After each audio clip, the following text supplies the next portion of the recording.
Alright ladies and gentlemen, how's it going? Trem here. So, today on a Triumph Speed Triple, the brand new 2018 one, let's have a go. So, here we are. Triumph Speed Triple, not a Street Triple, a Speed Triple. These are about 150 horsepower, Öhlins, Brembos, fantastic looking bike as you can see. I'm going to do some cinematics later, which you'll see at the beginning of the video. This has cruise control, it's got all the features that the Street Triple had, which if you want to see more of them, go into my Street Triple review. I don't really have time to go over them today, because there's so many. But yeah, I want to try the cruise control out at least. I've got a route in mind. Let's go smash it. It feels nice though, like, I love the naked position now, the uprightness. I could have one of these, like this style of bike, quite easily. This is the RS as well, 1050 RS, so cruise control is here. That's got some pull, man. That'd quite easily be wheeling if I put it in race mode, which I may do, I don't know. That is a lot of torque, fuck me! That is a lot, that's a lot more than the Street Triple, as you would imagine. So let's see, it has a slipper clutch by the feel of it, pretty light. Now, like I say, one of the things I wanted to do was to put it into cruise control. And it works! No way!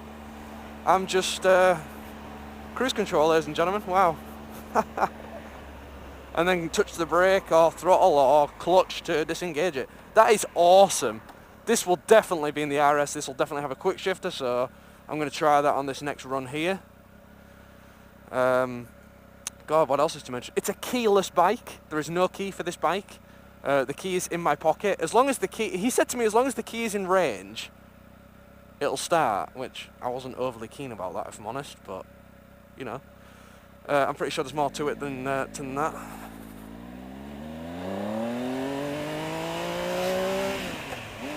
No quick shifter, wow, okay then. Like, the position's nice, you're dominating the bike. The weight of it is, it's just 600 weight, which for a 1050 is pretty scary. I might take it a bit more steady and put it in track mode, I don't know. It's in twisty road mode anyway, which we're going to be hitting some twisties, so let's see if that means anything. It's quite easy to hit neutral, which is a shame. Wasn't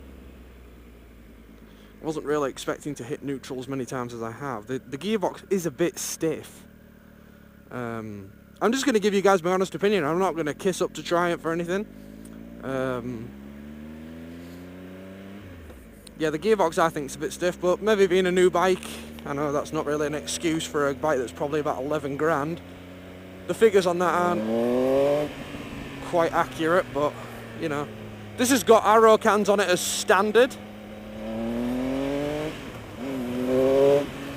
Oh, it sounds good. She sounds angry.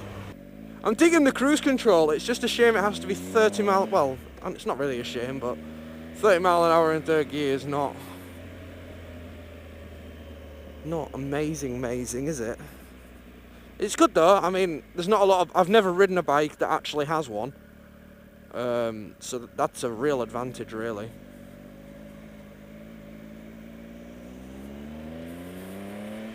For the price difference though, is it better than the Street Triple? Because the Street Triple was so good.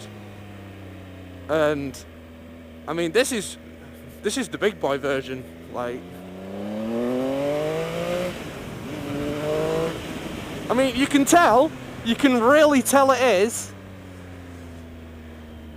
It's got so much upfront torque, it is untrue. It is just on par with the Tuono. You can't really tell unless you're on like a track and you get to ring them both out, but yeah, this thing is fucking seriously powerful, as you would expect. But the Brembos and the Öhlins, they do a fantastic job. Corners, like an absolute dream. Powers out of corners as well, like the throttle response out of these corners is absolutely mental. Like, just flick it in like a 600. And then on the power,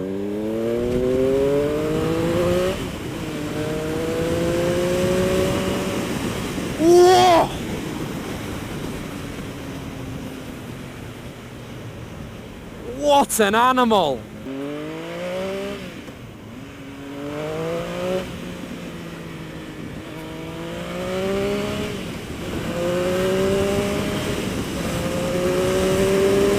Whoa. Man, oh man!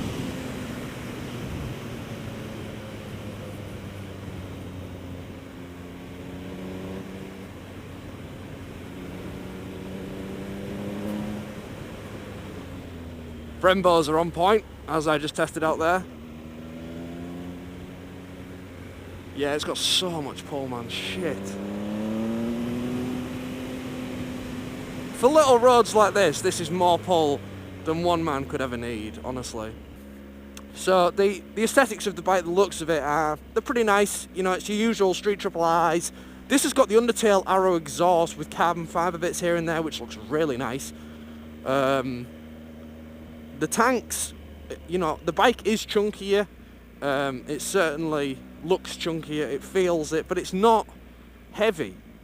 Do not mistake in that. It is not heavy. It is not heavy at all, honestly. It's lighter than the Tuono that I rode, which, you know, you'd probably be comparing this to a Tuono, to be honest. You can pick a Tuono up for like a V4 Tuono for like, I don't know, 12 grand, 13 grand, and this thing will be around that sort of money anyway. So they're pretty much a direct comparison. I mean, the grips, stock grips are nice, you know, nice and firm, you're not going to let go. The mirrors are great because you can adjust them just on the lens, which is always lovely. It's just nice and easy. You know, well, let's just stick it in cruise control for a bit. So that's nice and easy. The bike starts, because it's keyless, you basically just use the kill switch to start and stop it. It's got this crazy dashboard scheme that I discussed in the Street Triple video, which basically goes over all of the nice features, you know, such as new dashboard layouts and that, which is very easy, and, you know, all that jazz. I mean, yeah, it's got the grunt to have a good laugh and everything. I mean, I imagine this thing will probably wheelie in second pretty easily, maybe even power wheelie in third.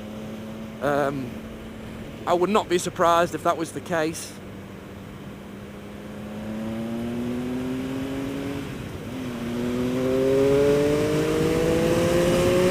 That's quick. That's very quick.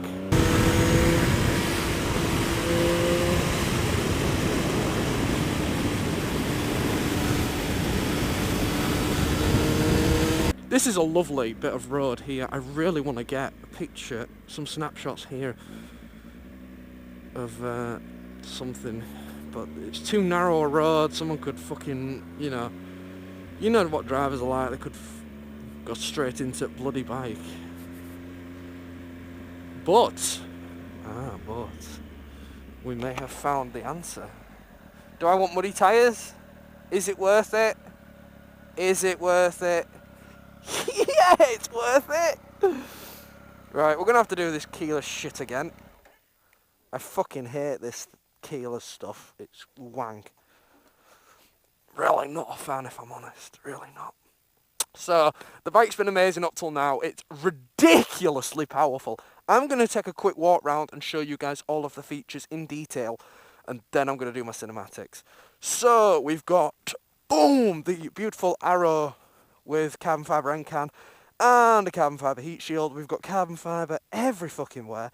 Big Brembo calipers. I don't know if it's got the model of what they are. It doesn't. They're big calipers though. All-in suspension, carbon front mudguard, RS styling, nice seat. The seat's actually really nice. Nice rims with stock rim tape.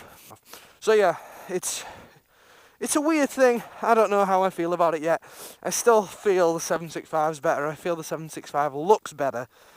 I don't know what it is about this thing that something just looks missing. It's like really massive and chunky here. Just try and imagine this. It's really chunky and massive here. It looks like an absolute monster. And then that. That. And then that. You know, it's a real shame, really. But, yeah. Sweet bag. It's got a nice finished matte black styling on it. The mirrors are nice and easy to adjust. It's a 1050 triple. I did have a look. It's 148 horsepower powerhouse. Fully LED headlights. Nice slim indicators on the front and back. Nice and light. Exhaust comes with stock Arai cans, which sounds amazing. And the overall finish of the bike is nice. Now, there's only a couple of downfalls on this bike, and I'm having to nitpick in some areas if I'm totally honest. But I mean, the quick shift is obviously number one. That's quite a big letdown in my eyes. Maybe would have liked a bit more protection here, maybe from the wind. But I mean, that's probably just going to be an aftermarket thing, so they can make a bit more money. I'm not a fan of the keyless system, if I'm too honest. It's a bit of a faff. I don't think it's particularly as safe as having a good old-fashioned key. Although saying that, nobody can stick a screwdriver into your bike and nick it. But at the same time, if you're in range, somebody could start your bike and take it, I'm pretty sure. So, yeah, I'm not the biggest fan of that. I'm pretty sure there's more to it, but on a first ride impression review, it just doesn't really do it for me. Would I buy one? If I had the money in place and I was looking for a super naked, would I buy one? Personally, I mean, I'd be really tempted. I'm not even kidding. I'd be super tempted, but I don't know. There's just something about it that I'm not sold on. There is better. There is better bikes than this. Now, they were claiming in Triumph that they've had a 100% sales rate for this bike, and I can absolutely understand why. But at the same time, I don't know. As an all-round bike, for something to go away on, for something to have fun on, yes, it is better than the Tuono. But for what I would buy it for, which is a sports bike, essentially, and a street bike, the Tuono is a better bike. And I don't know about the Super Duke. I hear amazing things about the KTM Super Duke. I know the prices are a bit more expensive for the Tuono, but, you know, I'm a bit biased maybe as well with the V4 engine in it. Like, I know the triple sounds good, but the 765 just kind of seemed like everything. You know, there was no need to have this when that was there. I mean, the 765 was fast. I can't see the point in having this bike do 150 miles an hour, say, or 140, whatever it'll top out at, because you can't even get above 120 because of the front that screen. There's no screen, so you can't go above 120. The wind is just too mad. You've got no control over the bike after that kind of speed. So, you know, I don't really see the purpose of it personally. These are just my opinions. You're allowed your own. You can completely disagree with me. These are just my thoughts.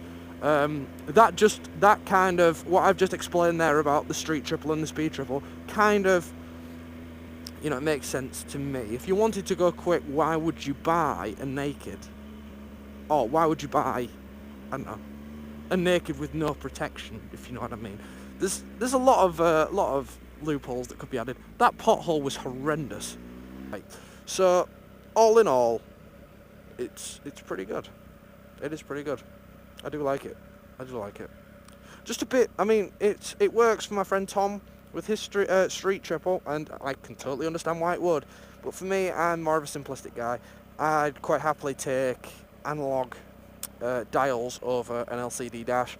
I would rather not have all this here. I just want indicators, a horn, and, you know, a start button, a key to put my key in, and a couple of goodies like some quick shifters and some ABS and some traction control, and I'd be pretty happy with that, to be honest with you. I don't think it needs all that.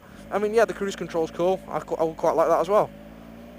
But like all these things about what you can change and what comes up, let's be honest, what do you actually need on there? You need to know how much fuel you've got. You could use to know the time. That's very handy. You need your RPMs, your miles per hour, maybe how hot it is, and that's about it. So, that being said, you know, maybe it's just a bit too bling bling, but yeah, it's cool. It is a cool bike. I've had fun on it, definitely had fun on it. But it's been a fantastic bike. Thank you for joining me. Like I say, if you have any suggestions of some bikes that I could ride that I may like and what you may want to see, please leave in the comments below. And as always, I'll see you guys in the next vlog. Thanks very much for tuning in, and I'll see you later. Bye bye.